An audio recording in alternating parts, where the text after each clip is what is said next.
आज हूँ सन्थ कवि भीम भोईंकर तिरोधान दिवस। यह अवसर में विधानसभा परिसर में सन्थ कवि भीम भोई प्रतिमूर्ति में श्रद्धांजलि अर्पण कर मुख्यमंत्री मोहन चरण माझी। मुख्यमंत्री कहते सरल भाषा में कविता लिखुले जहाँ समाज उद्धार पर बड़ संदेश देउछि। दुखी अरक्षित उद्धार पर चिंताधारा विश्व दरबार में सन्थर आख्या दी। जी निज कविता माध्यम जनकल्याण को प्राथमिकता देथिबा नै मुख्यमंत्री मत प्रकाश करछन्ति। उपमुख्यमंत्री कनकवर्धन सिंहदेव, बाचस्पति सुरमा पाढ़ी और ओडिया भाषा साहित्य और संस्कृति विभाग वरिष्ठ अधिकारी माने एही समय उपस्थित रहिथिले। प्राइम राग एमिति जे मन को निजर करिने प्राइम चिली पाउडर। आज होची सन्थ कवि भीम भोईंकर श्राद्ध दिवस। ये अवसर में तांको प्रति गभीर श्रद्धांजलि ज्ञापन करुछि।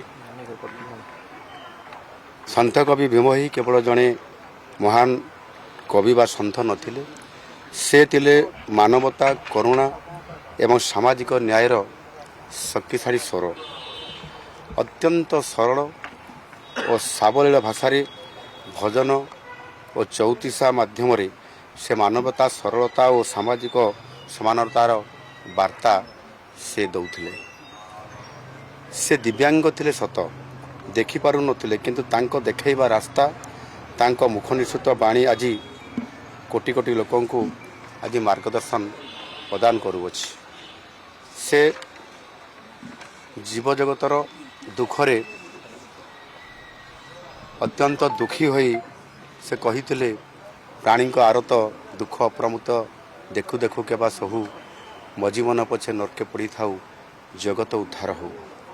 ये महान चिंताधारा आज सन्थ कवि को आज विश्व विदित करिछि। एभଳି चिंताधारा केवल जड़े कवि किंबा लेखक पक्षरे संभव नुह।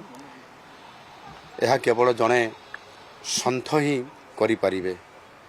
अंध होई मध्य तांकर ज्ञान और भक्तिभाव सारा ओडिया साहित्य को समृद्धि करने सहित सारा विश्व को समृद्ध करि पारिछि।